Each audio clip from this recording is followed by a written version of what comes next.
నలుగురు యంగ్స్టర్స్ ఉన్న ఈరోజు వేదిక మీద అగ్రీ చేస్తారా లేదా?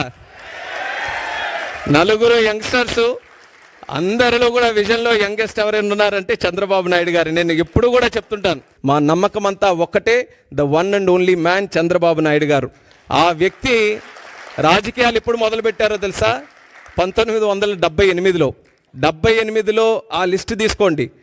దేశంలో ఎంతమంది ఎమ్మెల్యేలుగా మొదలయ్యారు, ఎంతమంది ఎంపీలుగా మొదలయ్యారు, ఆ లిస్టు తీసుకుంటే వేలాది మంది ఉంటే అందులో బహుశా ఒకటో రెండు ఉంటారేమో. అందులో ఒకరు ఈరోజు చంద్రబాబు నాయుడు గారు. అయితే వాళ్ళందరికీ కూడా వయసు అయిపోయింది, కానీ ఈయనకి మాత్రం వయసు అవ్వలేదు. నలుగురు యంగ్స్టర్స్ ఉన్న ఈరోజు వేదిక మీద అగ్రీ చేస్తారా లేదా? నలుగురు యంగ్స్టర్స్, అందరిలో కూడా విజన్లో యంగెస్ట్ ఎవరైనా ఉన్నారంటే చంద్రబాబు నాయుడు గారు. నేను ఎప్పుడు కూడా చెప్తుంటాను, మేము వయసులో యంగ్ కానీ ఆలోచనలో మాత్రం మాకంటే యంగ్. ఆయన స్పీడ్ పట్టుకోవాలంటే మాకు ఇప్పటికీ కూడా చేత కావట్లేదు. ఆయన గైడెన్సు, ఆయన తాలూకా మెంటర్షిప్ వల్ల ఈరోజు మేము కూడా చిన్న స్థాయి నుంచి ఈరోజు ఈ స్థాయి వరకు నేను కూడా ఒక యంగ్స్టర్గా నేను చెప్తున్నాను.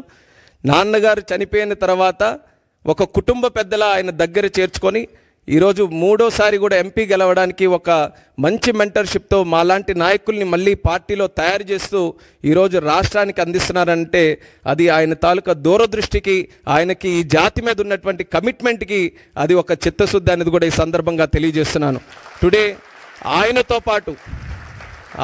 పాటు స్విట్జర్లాండ్ లాంటి దేశంలో ఆయనతో పాటు ఒక వేదిక పంచుకొని ఆయన ద్వారా పెరిగినటువంటి ఒక నాయకుడిగా భారతదేశంలోనే అతి చిన్న వయసులో ఉన్నటువంటి ఒక క్యాబినెట్ మినిస్టర్గా ఆయన పక్కన కూర్చున్నానంటే అది ఆయనకున్నటువంటి విజన్ అనేది కూడా ఈ సందర్భంగా తెలియజేస్తున్నాను.